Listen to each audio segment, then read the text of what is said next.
ایران اور امریکہ کے درمیان امن معاہدے کی drafting field marshal Asim Munir اپنے ہاتھوں سے کر رہے ہیں۔ تنہا فیلڈ مارشل عاصم منیر پاکستان کے دارالحکومت میں تاریخ رقم کریں گے۔ سینیٹر فیصل ووڈا کہتے ہیں فیلڈ مارشل عاصم منیر نے بھارت کو جنگ میں بدترین شکست دی۔ وہ صرف خطے تک محدود نہیں رہے بلکہ عالمی امن کے لیے بھی کردار ادا کر رہے ہیں۔ فیلڈ مارشل نے نہ صرف پیچیدہ مذاکرات کی راہ ہموار کی بلکہ امن معاہدے کی ڈرافٹنگ کی۔ دنیا کے تجزیے اور دعوے سب غلط ثابت ہوں گے۔ امید ہے کچھ دنوں یا ہفتوں میں پاکستان میں بڑے عالمی رہنماؤں کی آمد ہوگی۔ عالمی رہنماؤں کے ساتھ دنیا کے امن کی وہ تاریخ رقم ہوگی جس کا گمان نہیں تھا۔ پاکستان اور field marshal Asim Munir world order میں نمایاں طور پر نظر آ رہے ہیں۔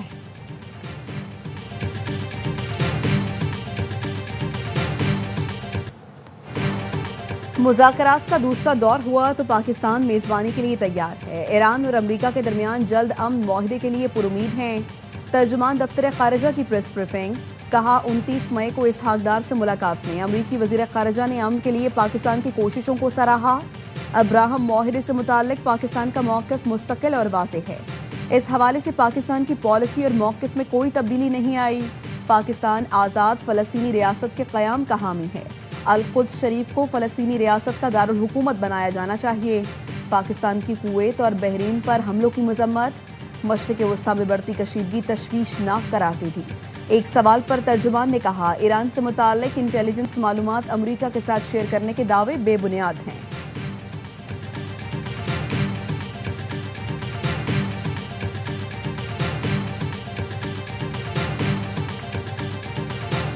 The negotiation itself has gone very well, actually. But if it happens, it could happen like over the weekend. When it's over, as of this moment, it's agreed that we will go in with them, we will get it, and we will destroy it. We actually spoke with Hezbollah for the first time ever. We didn't know they spoke. Iran سے معاہدے پر دستخط کے قریب ہیں امریکی صدر Trump کا دعویٰ، کہا ایران کے ساتھ مذاکرات اچھے جا رہے ہیں، ہم ایران کا یورینیم حاصل کر کے اسے تباہ کریں گے، ہو سکتا ہے ہفتے کے آخر تک ایران سے مذاکرات میں کوئی پیش رفت ہو۔ ہم نے پہلی بار حزب اللہ سے بھی بات کی، حزب اللہ نے اسرائیل پر حملہ نہ کرنے کی یقین دہانی کرائی، اسرائیل نے بھی لبنان پر حملہ نہ کرنے کی یقین دہانی کرائی ہے۔ معاہدہ ہوتے ہی آبنہ ہرمز مکمل کھل جائے گی۔ ہرمز اور لبنان کے معاملے کو الگ الگ رکھنے کی کوشش کر رہے ہیں۔ وال اسٹریٹ جرنل نے دعویٰ کیا امریکی صدر نے مشیروں کو بتا دیا جب تک ایران کی جانب سے امریکی فوجیوں کو نشانہ نہیں بنایا جاتا دوبارہ جنگ نہیں ہوگی۔ امریکی اخبار کے مطابق ٹرمپ انتظامیہ جنگ کو مزید پھیلانا نہیں چاہتی، سفارتی حل کو ترجیح دے رہی ہے۔ تہران کی جانب سے پے در پے حملوں نے ٹرمپ پر دباؤ بڑھا دیا ہے۔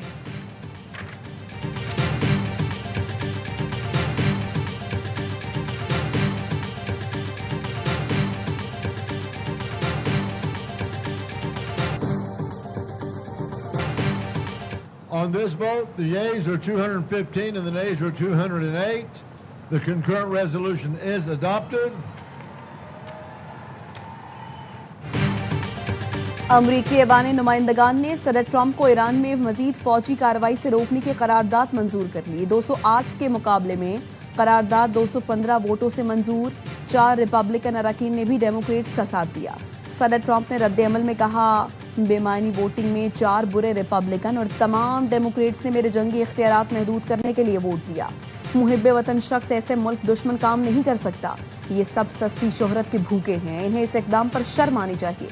قرارداد اب بھی ریپبلکن کے زیر کنٹرول امریکی سینٹ کی منظوری کی محتاج، ٹرمپ اس کو ویٹو بھی کر سکتے ہیں۔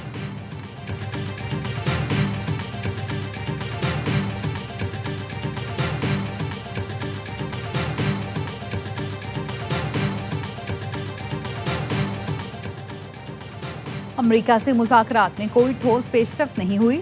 ایرانی وزیر خارجہ عباس عراقچی کہتے ہیں امریکہ سے رابطہ منقطع نہیں ہوا۔ مذاکرات کی میز پر واپسی لبنان میں جنگ کے خاتمے اور خطے میں کشیدگی کو روکنے سے مشروط ہے۔ لبنانی چینل سے گفتگو میں کہا ہماری عسکری پوزیشن اس سے زیادہ مضبوط ہے جتنی جنگ سے پہلے تھی۔ ہمارے پاس جنگ جاری رکھنے کی صلاحیت موجود ہے لیکن اس کا یہ مطلب نہیں کہ ہم جنگ چاہتے ہیں۔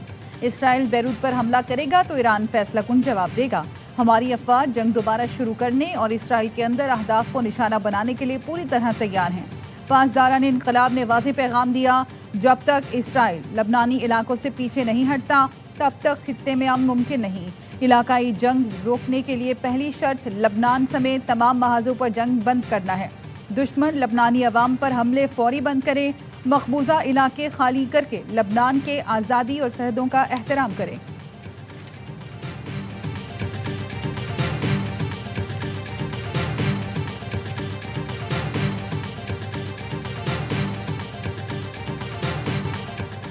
دشمن کی توجہ عوام کی ہمت توڑنے، قیادت کے فیصلوں پر اثر انداز ہونے پر مرکوز ہے۔ ایران کے سپریم لیڈر مجتبی خامنہئی کہتے ہیں شکوک، خوف، مایوسی اور اختلاف پھیلانا دشمن کا بنیادی ہتھیار ہے۔ قومی اتحاد، باہمی اعتماد سے دشمن کی سازش ناکام بنائی جائے۔ مضبوط، خود مختار، ترقی یافتہ ایران دشمن کو قبول نہیں۔ جوان، اہل دانش، فنون سے وابستہ افراد انقلاب کا پیغام دنیا تک پہنچائیں۔ عوام میں بددلی اور مایوسی پیدا کرنے والا ہر عمل دشمن کی مرض جیسا ہے۔ امام خمینی کی 37ویں برسی پر پیغام میں کہا، امام خمینی کے فکر کو رائج اور نافذ کرنے کا وقت آ گیا۔ کوئی اور صوبہ بنانے سے پہلے جی بی کی آواز سنیں۔ گلگت بلتستان میں جیالہ وزیر اعلیٰ بنائے تاکہ اسلام آباد جا کر بات کروں۔ بلاول بھٹو زرداری کا خضر میں خطاب۔ چیئرمین پی پی نے نون لیگ حکومت پر روزگار چھیننے کا الزام لگا دیا۔ کہا وفاقی حکومت اداروں سے لوگوں کو بے روزگار کر رہی ہے، ہم ان کے پیچھے بھاگ رہے ہیں، لوگوں کو بے روزگار نہ کریں۔ پی پی میں مقابلہ روزگار دینے کے لیے ہوتا ہے، دوسری جماعتیں روزگار چھیننے کا مقابلہ کرتی ہیں۔ کہا پنجاب کے حقوق کا سودا کرنے کو تیار لوگ جی بی کو کیا حقوق دیں گے؟ جیالہ وزیر اعلیٰ آئے گا تو دوسرے صوبوں کی طرح گلگت بلتستان کو بھی اختیارات دیں گے۔ حق کے حاکمیت، حق کے ملکیت کے ساتھ حق کے روزگار کا بھی وعدہ کرتا ہوں۔ خاتون اول آصفہ بھٹو نے نگر میں خطاب کرتے ہوئے کہا پیپلز پارٹی جی بی کے عوام کے حقوق کی جنگ لڑتی رہے گی۔ ہم نفرت نہیں، محبت اور خدمت کی سیاست کرتے ہیں۔ بلاول بھٹو ہمیشہ عوام کے مستقبل کا سوچتے ہیں۔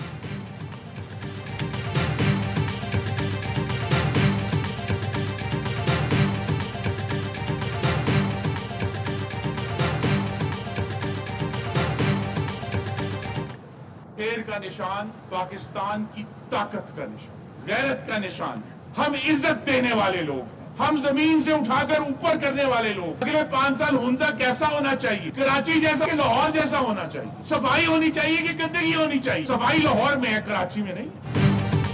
آئندہ 5 سال میں ہنزا کراچی نہیں لاہور جیسا ہونا چاہیے۔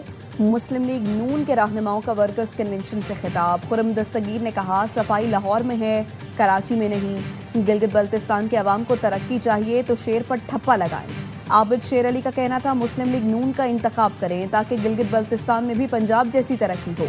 کیپٹن ریٹائرڈ صفدر بولے ہم الیکشن ہاریں یا جیتیں گلگت بلتستان کی خدمت نہیں چھوڑیں گے۔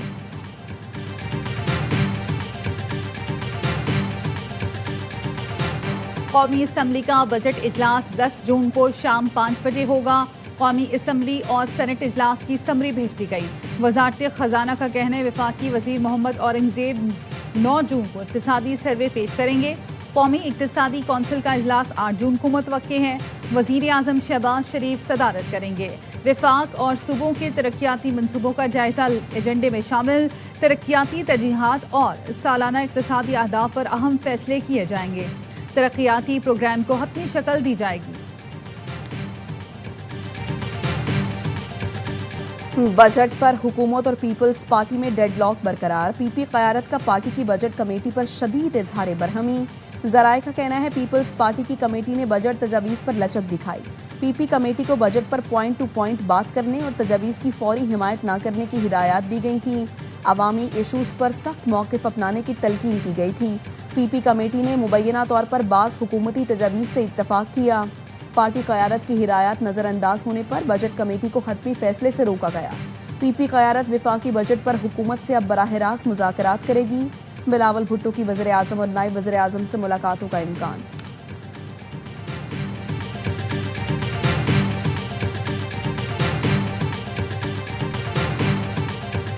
برآمدات پر مبنی ترقیاتی اہداف کا حصول اولین ترجیح ہے۔ نیشنل ٹیرف کمیشن کی فعال کارکردگی صنعت و سرمایہ کاری کے لیے ناگزیر ہے۔ وزیر اعظم شہباز شریف کی معیشت سے متعلق اجلاس میں گفتگو۔ اجلاس میں نیشنل ٹیرف پالیسی کا تفصیلی جائزہ لیا گیا۔ وزیر اعظم نے کہا سرمایہ کاروں اور صنعت کاروں کی سہولت کے لیے ٹیرف کمیشن فعال کردار ادا کرے۔ انفارمیشن ٹیکنالوجی اور مصنوعی ذہانت کا استعمال کر کے جدت لائی جائے۔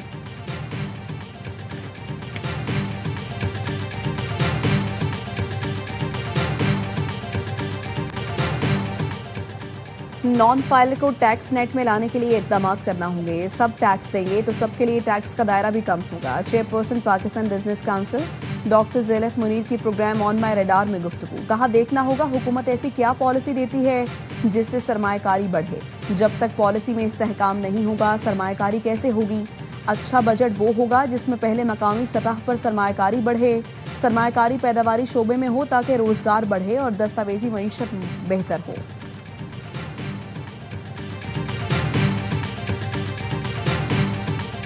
آزاد کشمیر میں مہاجرین نشستیں برقرار رکھنے کی قرارداد متفقہ طور پر منظور. قرارداد آزاد کشمیر قانون ساز اسمبلی نے منظور کی. قرارداد آل پارٹیز کانفرنس کے متفقہ فیصلے کی روشنی میں پیش کی گئی تھی. مہاجرین کی نمائندگی کو تاریخی اور آئینی حقیقت قرار دیا گیا. انتخابی پیچیدگیوں کے حل کے لیے آئینی اور قانونی اصلاحات اسمبلی کے ذریعے لانے پر اتفاق. آزاد کشمیر حکومت نے مہاجرین کی نشستوں سے متعلق سپریم کورٹ میں ریفرنس بھی دائر کر دیا. سپریم کورٹ آزاد کشمیر سے قانونی رائے مانگ لی. عدالت نے کل صبح 9 بجے کے لیے نوٹسز جاری کر دیے.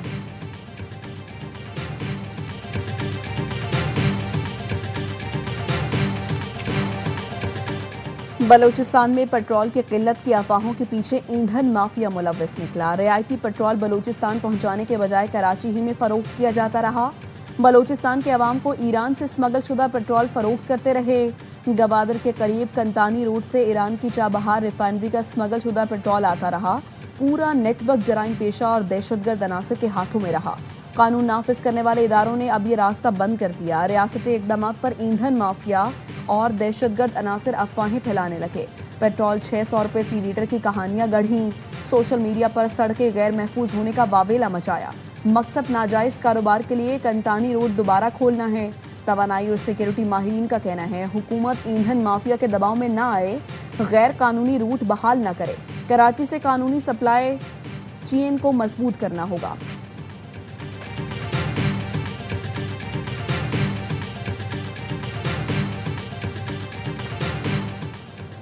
سیکیورٹی فورسز نے خیبر پختونخوا میں 4 خارجیوں کو ٹھکانے لگا دیا. ISPR نے بتایا ڈیرہ اسماعیل خان میں انٹیلیجنس بیسڈ آپریشن کے دوران فتنہ خوارج کے 2 دہشت گرد مارے گئے. ضلع محمد میں سیکیورٹی فورسز کی کامیاب کارروائی میں بھی 2 دہشت گرد ہلاک ہو گئے. اسلحہ اور گولہ بارود برآمد کر لیا گیا. مارے گئے خارجی متعدد کارروائیوں میں ملوث تھے. صدر, وزیر اعظم اور وفاقی وزیر داخلہ نے کامیاب کارروائیوں پر سیکیورٹی فورسز کو سراہا.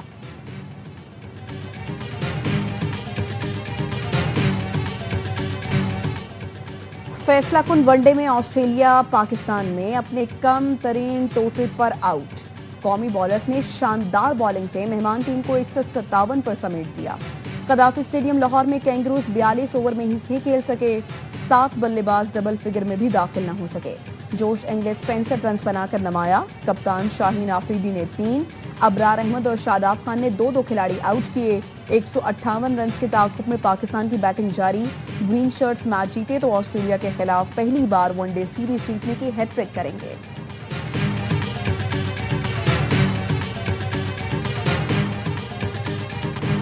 لاہور سمیت پنجاب کے مختلف شہروں میں بارش. لاہور میں تیز ہواؤں کے ساتھ بارش نے گرمی کی شدت کم کر دی. حافظ آباد شہر اور گرد و نواح میں بارش نے گرمی کی چھٹی کر دی. ملتان میں تیز آندھی, لیا, پھالیاں, پنڈی, بھٹیاں سمیت دیگر شہروں میں بادل برس پڑے.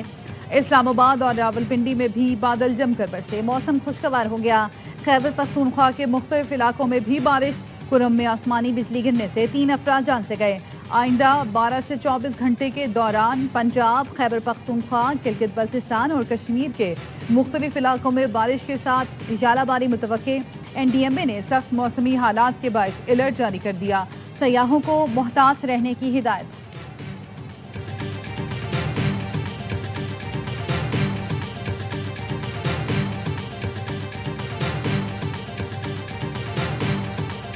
وفاقی وزیر داخلہ محسن نقوی اور سندھ کے سینئر وزیر شرجیل میمن کی ملاقات. امن و امان, بین الصوبائی تعاون, منشیات کے خاتمے اور عوامی خدمات کی بہتری کے امور پر گفتگو. محسن نقوی نے کچے کے علاقوں میں ڈاکوؤں اور جرائم پیشہ عناصر کے خلاف کامیاب آپریشنز پر مبارکباد دی. شرجیل میمن نے کہا وفاق اور صوبوں کے درمیان مؤثر رابطہ اور تعاون قومی چیلنجز سے نمٹنے کا بہترین ذریعہ ہے. سندھ حکومت جرائم کے خاتمے, امن کے قیام اور عوام کے تحفظ کے لیے کاوشیں مزید تیز کرے گی. محسن نقوی نے کہا امن و امان کے قیام منشیات کی روک تھام میں وفاقی حکومت ہر ممکن تعاون فراہم کرے گی۔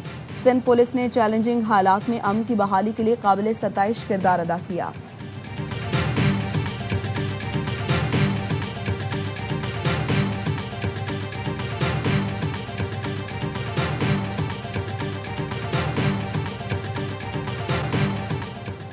نور مقدم قتل کیس مجرم ظاہر جعفر کی سزا کے خلاف نظر ثانی درخواست خارج۔ سپریم کورٹ نے مجرم کی سزائے موت برقرار رکھنے کا حکم دیا۔ جسٹس ہاشم کاکڑ کی سربراہی میں 3 رکنی بینچ نے فیصلہ سنایا۔ ڈرگ ڈیلر انمول عرف پنکی اور دیگر کے خلاف کیس۔ گارڈن پولیس نے مقدمے کا چالان پیش کرنے کے لیے عدالت سے مزید مہلت مانگ لی۔ جوڈیشل مجسٹریٹ جنوبی کا تفتیش مکمل کر کے 8 جون تک ہر صورت چالان پیش کرنے کا حکم۔ شریک ملزمان کی مقدمے سے نام خارج کرنے کی درخواست پر عدالت نے نوٹس جاری کر دیا۔ پروسیکیوشن سے آئندہ سماعت پر جواب طلب کر لیا۔ سہیل اور ذیشان نے موقف اپنایا، ہم منشیات کی سپلائی میں ملوث نہیں، نہ ہی انمول پنکی سے کوئی تعلق ہے۔ پولیس نے بغیر ٹھوس شواہد مقدمے میں شامل کر دیا۔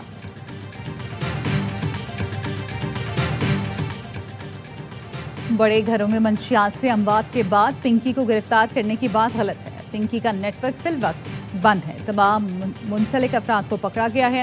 پنکی کیس کی تفصیلات سندھ اسمبلی کی قائمہ کمیٹی برائے داخلہ میں پیش کر دی گئی۔ بریفنگ میں بتایا گیا کوکین کوئن پنکی کے نیٹ ورک میں 8 غیر ملکی بھی شامل۔ نیٹ ورک پورے ملک میں تھا۔ منشیات لاہور میں پیک کر کے کراچی پارسل کی جاتی تھی۔ فریال تالپور کی زیر صدارت قائمہ کمیٹی اجلاس میں ایڈیشنل آئی جی کراچی نے بریفنگ دی۔ فریال تالپور نے کہا منشیات کے متعلق مزید اقدامات ضروری ہیں، کارروائی سے مطمئن ہوں۔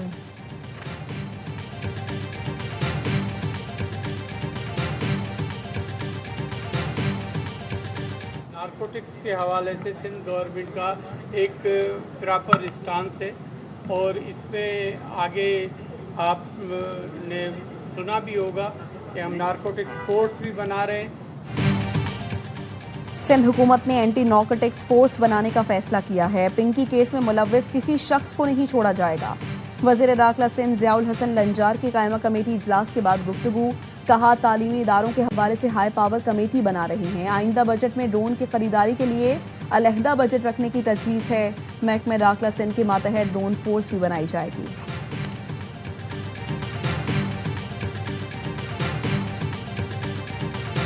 منشیات فروشی کیس میں گرفتار ملزمہ اور دونوں بیٹوں کے جوڈیشل مجسٹریٹ شرکی کی عدالت میں پیشی۔ عدالت نے ملزمہ شیری اور بیٹوں کے جسمانی ریمانڈ کی استدعا مسترد کر دی۔ عدالت نے ملزمہ شیری اور بیٹوں ذیشان اور کامران کو عدالتی ریمانڈ پر جیل بھیج دیا۔ پولیس نے موقف اختیار کیا تھا۔ ملزمہ کو چند روز پہلے کامران چورنگی گلستان جوہر سے بیٹوں سمیت گرفتار کیا۔ ملزمہ شیری کے خلاف پہلے بھی 35 مقدمات درج ہیں۔ ملزمہ فلیٹ کی کھڑکی کے ذریعے گاہکوں کو منشیات فراہم کرتی تھی۔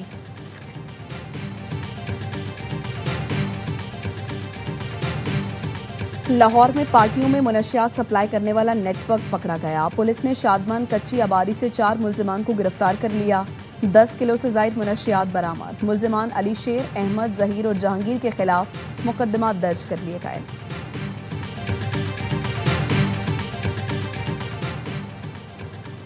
داماد رسول حیا اور ایمان کا پیکر، ثروت و ثقافت میں مشہور خلیفہ سوم حضرت عثمان غنی رضی اللہ تعالیٰ عنہ کا یوم شہادت آج منایا جا رہا ہے۔ کاتب وحی اور جامع القرآن حضرت عثمان کو بلوائیوں نے روزے کی حالت میں تلاوت قرآن کے دوران شہید کیا۔ نبی محترم کی 2 صاحبزادیاں آپ کے نکاح میں آئیں۔ اسی مناسبت سے آپ کو ذوالنورین کا کہا جاتا ہے۔ آپ عشرہ مبشرہ میں سے ایک ہیں۔ حضرت عثمان کے دور خلافت میں مدینہ مثالی ریاست بنا۔